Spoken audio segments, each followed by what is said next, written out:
Donc maintenant on va s'attaquer au fond de poche devant. Donc on a la poche, l'entrée de poche devant droite et l'entrée de poche devant gauche. Donc l'entrée, il y a la petite poche ticket, celle-là. Là il n'y a pas la poche ticket. Donc là on va venir surjeter ici la partie arrondie des entrées de poche. Donc là j'ai surjeté et repassé les arrondis des entrées de poche. On voit mieux sur l'envers peut-être. Voilà, j'ai repassé, surjeté et repassé. Donc maintenant je prends mes fonds de poche que j'ai préalablement coupé, les fonds de poche, donc la pièce 14. On va venir plaquer les entrées de poche sur les fonds de poche. Donc moi j'ouvre les poches. Là on a l'envers, là on a l'endroit. Donc j'ouvre mes entrées de poche, voilà. Donc on va venir plaquer les entrées de poche sur les fonds de poche. Donc comme ça. L'envers, il faut qu'il soit de ce côté. Là j'ai l'endroit, donc je pose sur l'envers.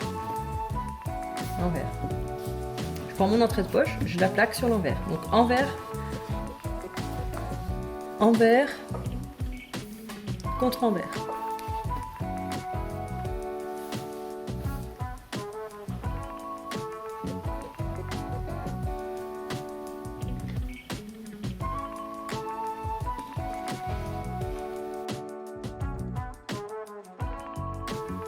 On fait la même chose sur la deuxième poche.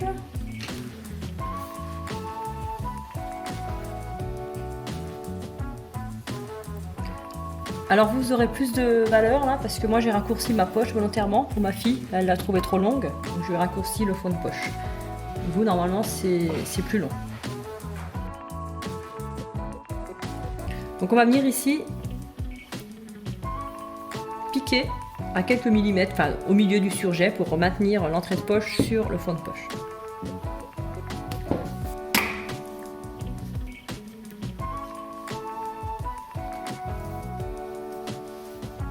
Voilà, je pique à quelques millimètres, je pique au milieu en fait, au milieu du surjet, à 2-3 millimètres.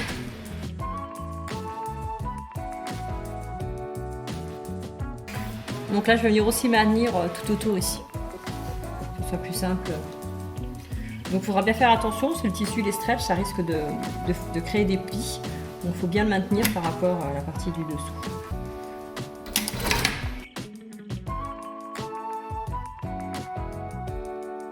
Donc là j'ai fait tout le tour. On fait pareil sur l'autre côté.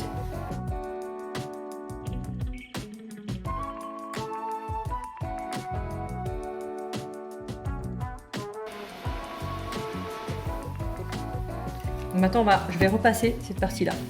On va repasser voilà, parce que ça c'est un peu détendu. Donc voilà ce que ça donne, un endroit. Et là c'est piqué sur l'endroit.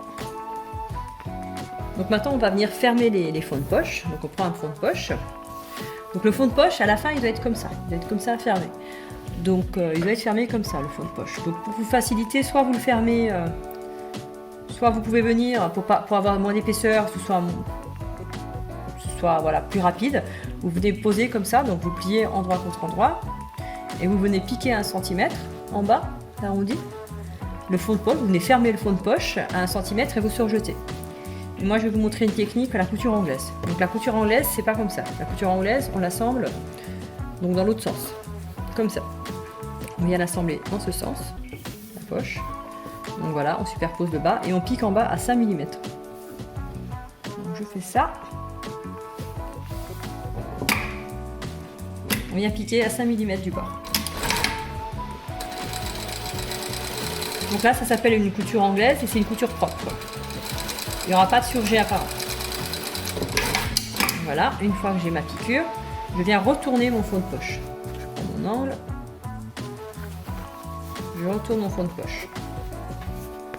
Donc on retourne son angle. Bon, j'ai utilisé ce que j'avais sous la main, une tournevis. Vous pouvez utiliser une pointe de ciseaux, un réglet, ce que vous voulez. Donc là j'essaye de... Voilà. Donc maintenant, c'est soit vous allez vous faire repasser pour aplatir la couture, soit vous la formez avec votre main. Comme c'est de la cotonnade, j'arrive à la former à la main. Autrement, un petit contrepassage et on y va. Donc une fois qu'on a bien à plat, bien couture sur couture, hein, on vient piquer une nouvelle fois à 5 mm. et on aura une couture anglaise propre, sans surjet apparent. Voilà. Par contre, cette couture anglaise, ça peut épaissir ça peut marquer sur le pantalon parce que c'est plus épais. On a la poche. Notre poche est prête pour être posée. Donc, je vais faire la deuxième. Donc, je vous remontre une deuxième fois. Donc, soit vous la faites couper, vous la pliez en deux comme ça, vous piquez à 1 cm et vous surjetez. Soit on fait une couture anglaise, donc on fait à l'envers. Donc là, on l'a fait endroit contre endroit. Normalement, c'est envers contre envers, mais là, c'est endroit contre endroit. Et on vient assembler à 5 mm du bord. Je viens retourner mon coin. Donc pour faciliter le retournement là, du coin, moi, je viens plier ma couture comme ça, là, déjà. Et avec mon doigt en dessous, je la tiens et je retourne avec le pouce. Ça aide déjà à former, le coin, déjà plus facilement. Je prends mon tournevis, je sors mon coin. Après, si c'est pas un très beau coin, c'est pas très grave, c'est le fond de poche, il se verra pas. Repassez la couture, vous la formez à la main, que ce soit bien plat. Et on vient surpiquer à 5 mm du bord, encore une fois. Donc en fait, on emprisonne la couture, la valeur de couture. Vous pouvez faire un peu plus que 0,5, vous pouvez faire 7-8 mm pour bien emprisonner les tissus à l'intérieur. Notre poche, notre fond de poche devant est prêt.